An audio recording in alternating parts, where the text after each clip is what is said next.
Hello and welcome to the Calmcast, a time to feel calm and think clearly. I'm Claire Downham, the Queen of Calm, a transformational life coach. I was a burnt-out head teacher who finally made the journey to calm after years of trying, and I want to prevent you from having to do the same. The Calmcast is a series of short explorations, gently guiding you back to your natural state, which is calm and clarity. Just listen like you would listen to music, with an open mind and curiosity. There's nothing else to do. Now let's relax into today's episode.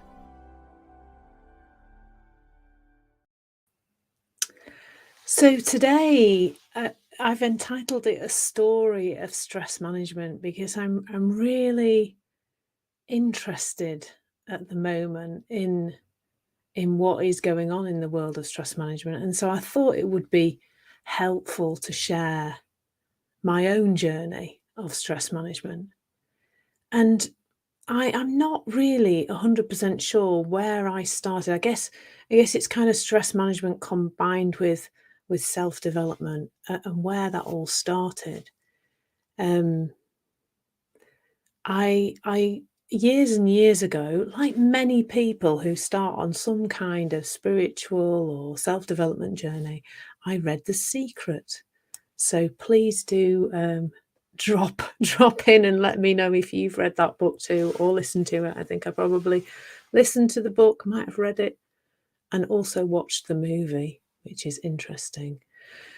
And then I suppose once you've done that, you start noticing other things because there are algorithms out there working all the time, aren't they, to drop other bits of info. So once you've watched The Secret, then the platform where you watched it will start to present other things to you, or where you bought it, or if you watch some more things related to that on YouTube, for example, then YouTube starts to say, oh, you want to see this kind of content. So I guess I then got into kind of a bit of Tony Robbins and some of the other speakers of that ilk, that kind of hustle, very NLP. You've got to just keep working on yourself and you will eventually, or I don't know what you'll eventually be, actually. That's quite a funny thing about it, isn't it? I'm not really sure where we're supposed to be trying to get to with all the different tools and techniques and stress management and everything else. Not really sure where are we trying to get to. Please answer us on a postcard if you answer in the comments if you know where we're supposed to be trying to get to, because I'm not sure really where we're supposed to be trying to get to. Now, all of this was years ago, like I don't know, like before, quite a bit before burnout, probably. When I guess when I started to feel a little bit off, so probably sometime between, well, even before splitting up from my husband in 2013, I'd already started seeking. I'd already started looking to experience life better, I suppose, than I thought I was, to manage stress. And very much at that point, I totally and utterly believed that the premise that most people currently believe, I understand, and I am like doing lots of like market research and stuff at the moment and doing surveys and things on social media to try and find out more about this. But I strongly believe that most people believe that, and I believed this in sort of the early part of the 10, we call it the teens of the 20 teens, sort of around 2012, 2013. Totally until believed that the outside world was a mare. I mean, an absolute nightmare. It was full of people who made me feel stressed. It was full of workload that made me feel stressed. It was full of teenage children who made me feel stressed, and a husband who was my husband at the time and is no more. I mean, he's still alive, but he's not my husband anymore. Sounds like I'm saying I topped him and put him under the pads here. Didn't quite get that bad, but he was a huge cause of my stress. And so when we live in that paradigm where we believe that, well, there's all these people and things outside of us that just are making us feel terrible, there's a couple of things that happen. One of the things that happened, one of the ways I try to manage stress was to try and stop those people and those things being the way they were.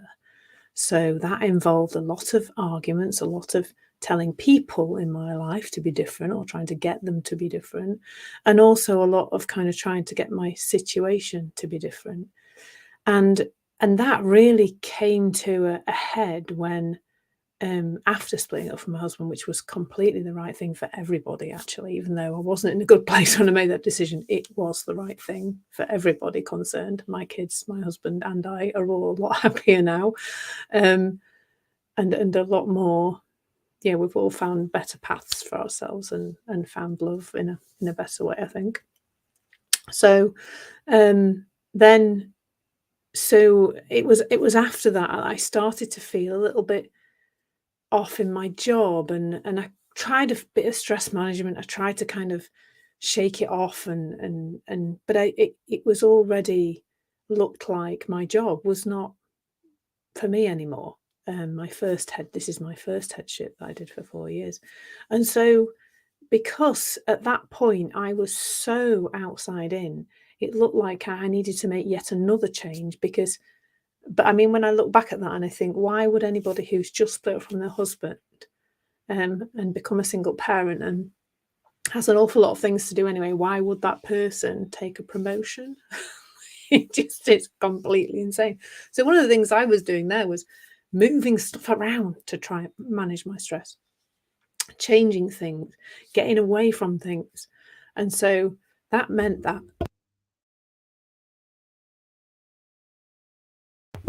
Excuse me, I just had to cough then. That meant that I went for a promotion because I thought my job wasn't really making me feel the way I wanted to feel. So I took a promotion, which then put me on this slippery slope to burnout. And in that period when I started that job for a couple of terms, I did it. I think I was so in the thick of that new job that there was no stress management going on at all. There wasn't anything going on apart from doing the job and dragging myself through each day as I slipped down into burnout. But then it was after burnout that I then kind of got really into trying to manage myself. And I don't know whether you'd call it stress management or self-development or what, but it was feeling management. And I guess stress is just another one of those feelings that we experience, isn't it? That we sometimes feel stressed and we sometimes feel anxious and we sometimes feel angry. And a lot of the time we're kind of being guided to manage that, to get rid of it, to to make it go away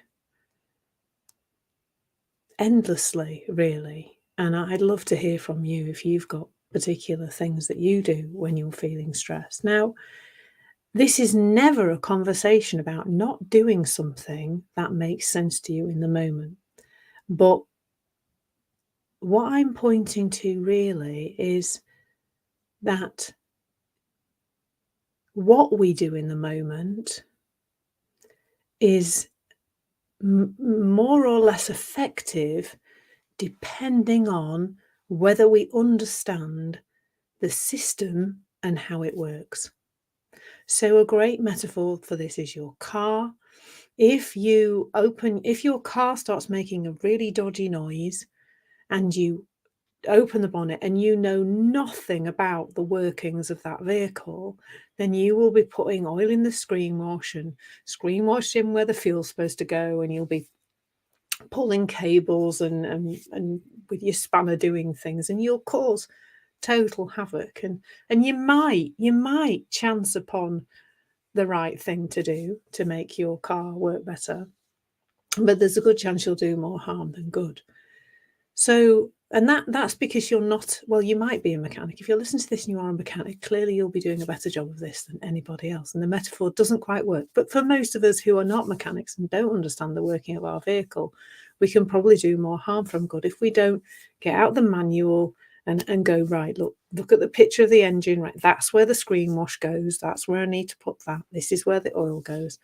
If the spark plugs have gone, you might be clever enough to, not clever enough, but knowledgeable enough, or be able to work out how to replace the spark plugs, perhaps.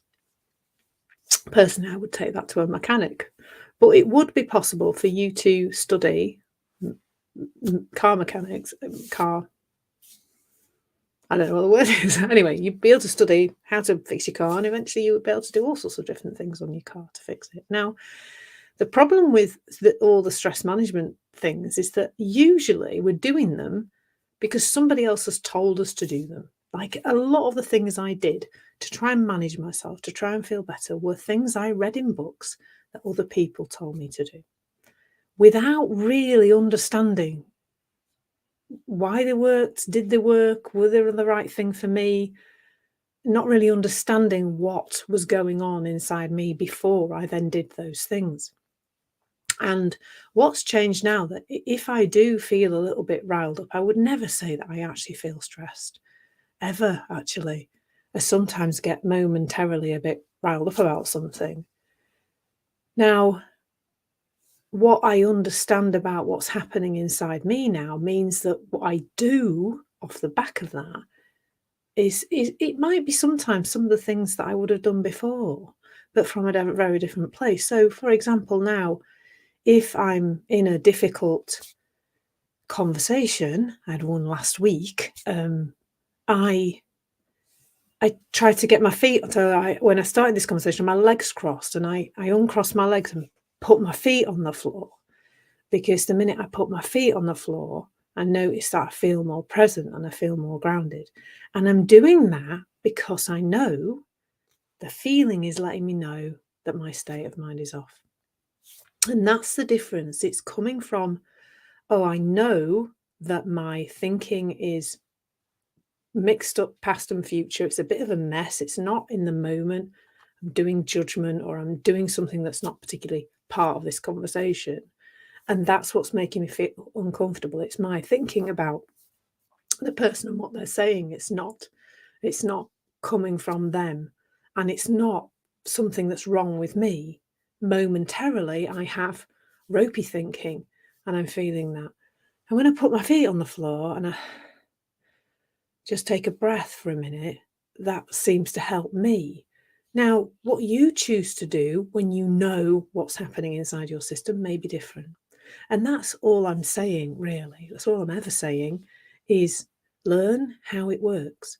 Learn how you work. Get a real deep understanding of that. And then navigating, you might need to still do something you would call stress management, but navigating through stress and through your experience of life will get easier and easier, because you just know how it works, and that does make it easier. So I hope you found that helpful. My little story of stress management, just a bit of it anyway. There's a lot more. Lots of love and take care. Thank you. Thank you so much for listening. There's nothing to do now but bring some awareness to how this is working out in your life. Listen regularly to experience longer and longer periods of calm.